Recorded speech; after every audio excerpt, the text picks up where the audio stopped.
Hey, ladies and gentlemen, this bully mascot coming to you from the belt buckle of truth and opinions on this week's President's Snooze press conference.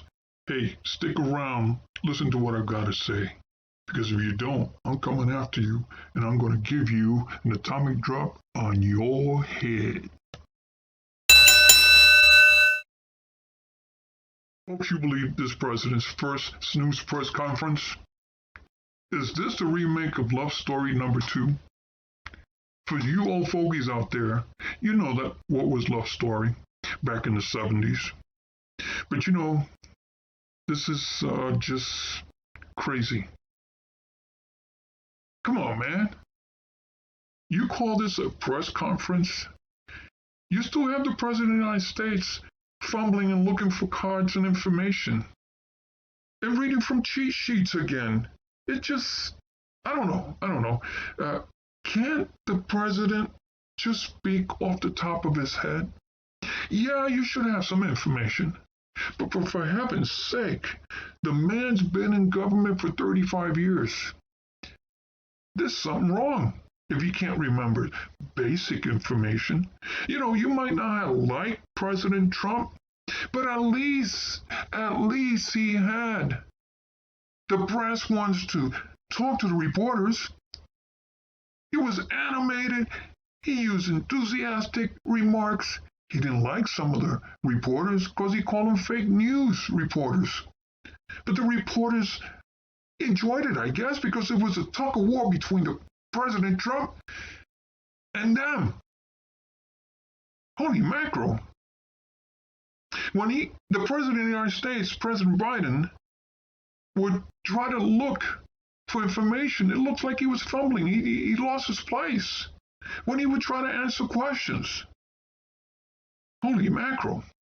And one question that he was answering, he said that people will come into the United States on a yearly basis and that the numbers were spiking every year. And he even said that they spike under Donald Trump in 2019. Not. So how can the administration continue to defend and claim something that is not true? And it was called out by a report, and I'm going to give credit to NBC News. They fact-checked his claims, President Biden's claims, because some of you folks don't even bother reading. I look at a lot of news organization reports. I know that every news organization is biased sometimes. I know that. But you guys complain about Fox News. So let's not say that this is Fox News. This is NBC News giving a fact check. So let's go ahead and look at what they said. Let's go ahead and look at that clip. During his first formal news conference, President Biden staunchly defended his administration's handling of the migrant surge at the U.S.-Mexico border. To give us a reality check on what was said versus the facts, NBCNews.com senior reporter and fact-checker extraordinaire Jane Tim joins us now. Jane, good morning to you. So reporters pressed the president on his role in this influx of migrants at the southern border. First, let's listen to what he had to say about that and then get your reaction on the other side. Truth of the matter is, nothing has changed. As many people came, 28% increase in children to the border in my administration, 31% in the last year in 2019 before the pandemic in the Trump administration. It happens every single solitary year. There is a significant increase in the number of people coming to the border in the winter months of January, February, March. It happens every year. Nothing has changed. So, Jane, is the president right here?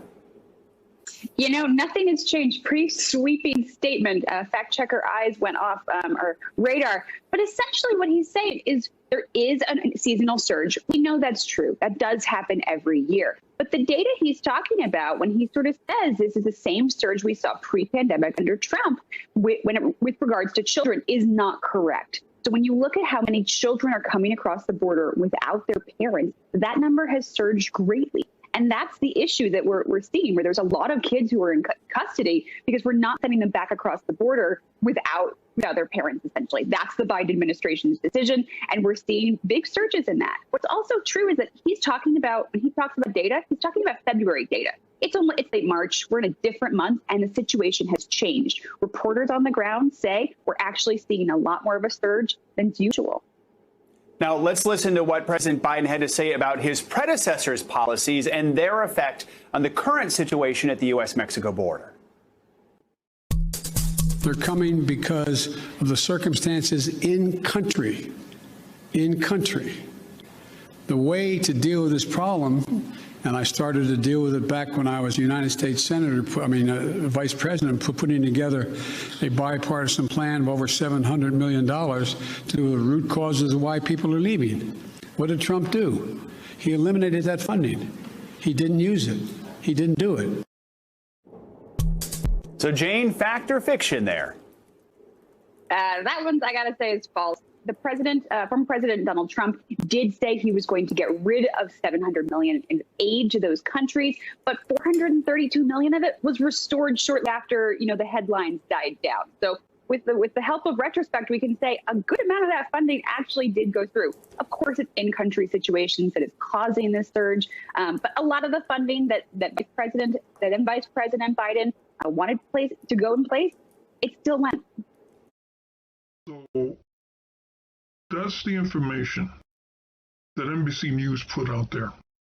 They fact-checked the man. And I'm sure that all presidents kind of screw up. But they need to fact-check themselves. They just can't say information. His handlers, his people that are getting on those little cheat sheets, they really need to get their facts together, folks. Don't be pointing to other administrations. Stick to what your administration is doing, President Biden. And the screw-ups didn't stop there either. When I heard this, because I normally record, I don't have time during the day to watch TV because I got other things to do in my life, folks. And I'm sure many of you have to. So I recorded a lot of stuff and I got to watch it later on. And when I watched the part when they were asking him about the filibuster, he said that when he got into the Senate, well, you know what? Let's just go ahead and watch the clip and you'll see what I'm talking about, okay? What? Filibuster. Filibuster. With regard to the filibuster, I believe we should go back to a position of the filibuster that existed just when I came to the United States Senate 120 years ago. Did you hear that? Did you hear that? 120 years when he got into the Senate 120 years ago. This is not the first time he says something that crazy when it comes to numbers. People who have cognitive issues tend to mess up with numbers. 120 years ago. I mean, there's a big difference between 120 and 35 years ago. Holy mackerel, this is just, I don't know. Let's continue. The guy continues to use these cards that just really doesn't instill any confidence in me. And I'm sure a lot of people in this country, except for those Democrats, were so happy that I've gotten rid of Trump. This was so excited to know that Trump is gone back to Florida. But when you have a president of the United States who has been in Congress, has been a senator, has been in the Beltway in Washington, D.C. for 35 years and can't seem to get information off the top of his head, extemporaneously answer questions, there's something wrong. There's just something wrong. Mr. President, what is it with these cards?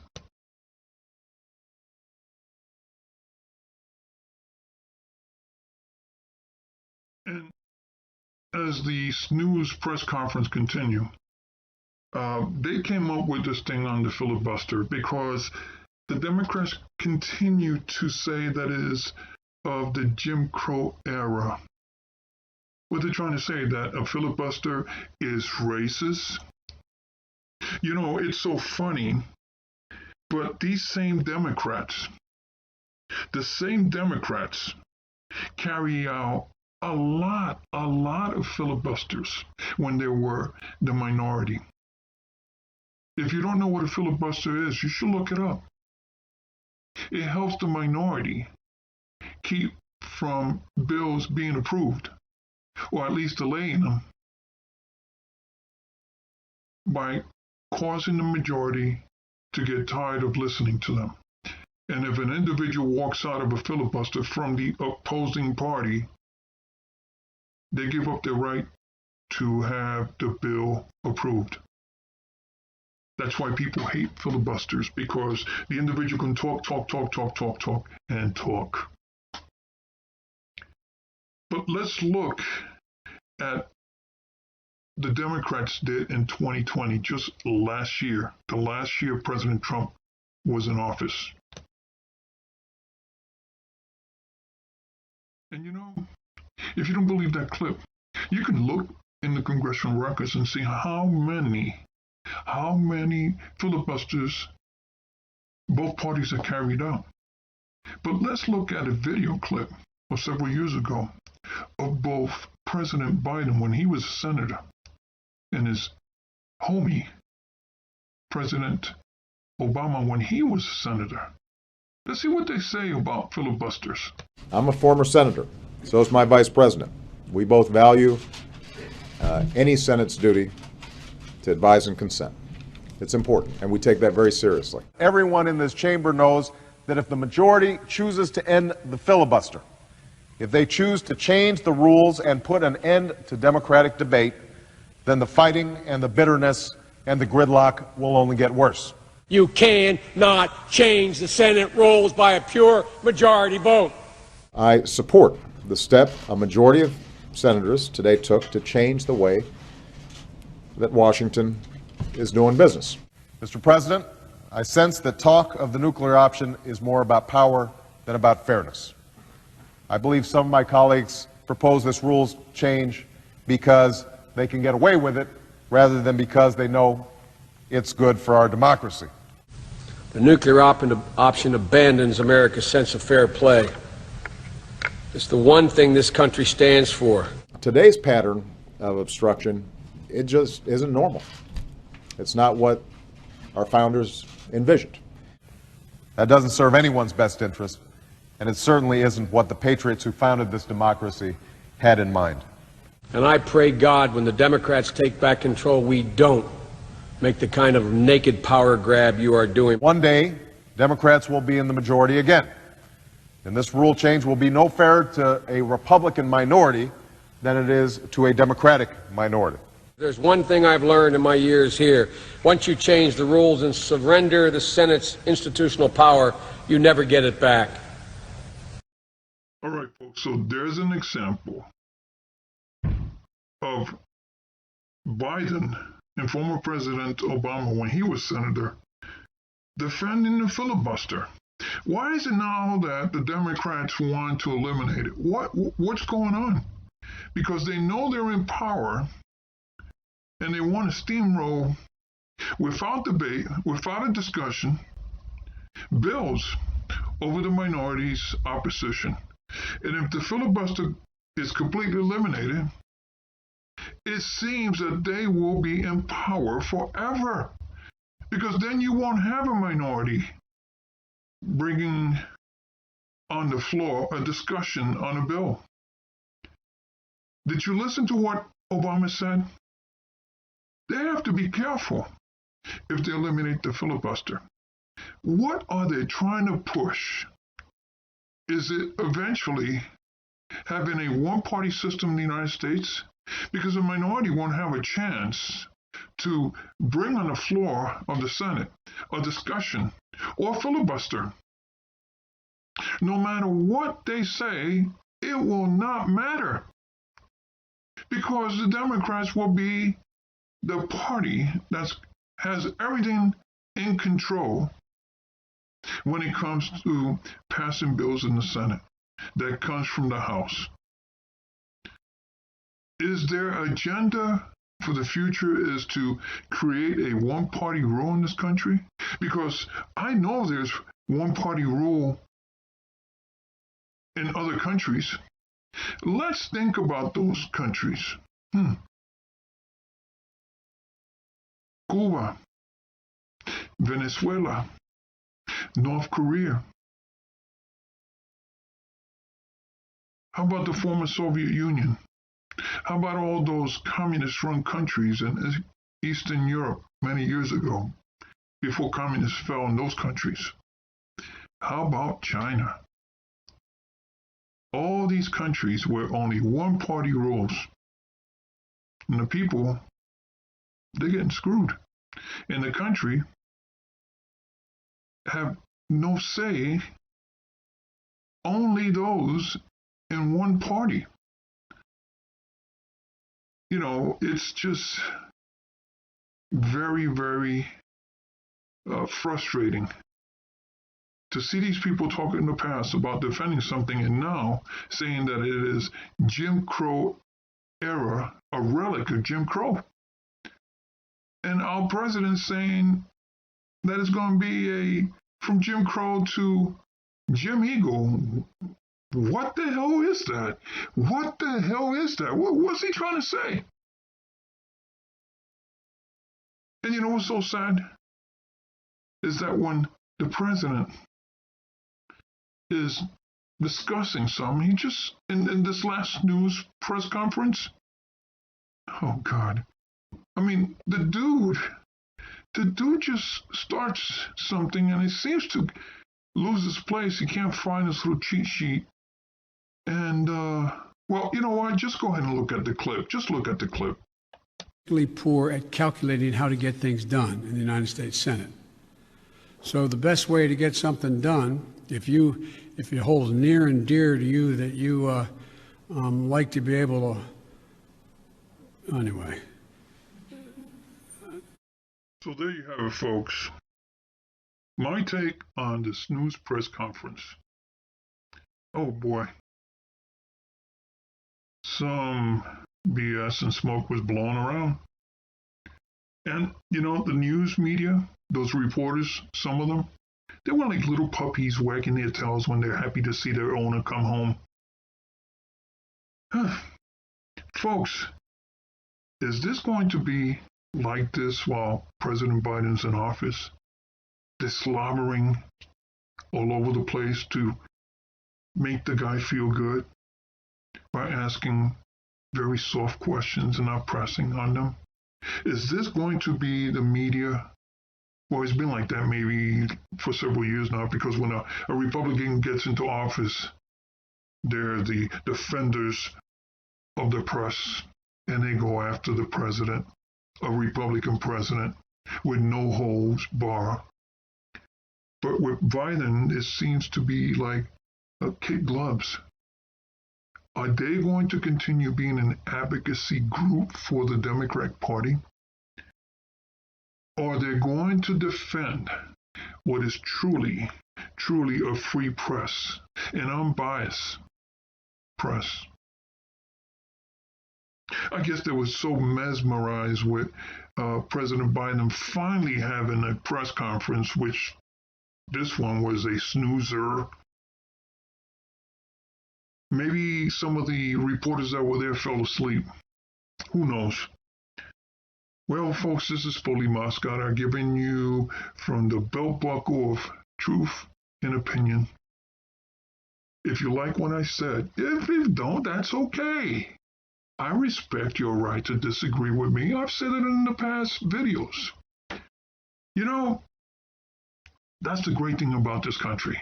If you respect each other's rights to agree or disagree and discuss and debate, as long as it's done respectfully, that's great.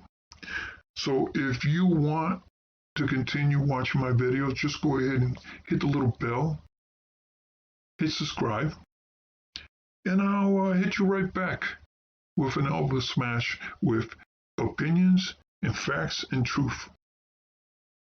This is Poli Mascara. Hasta la vista, baby.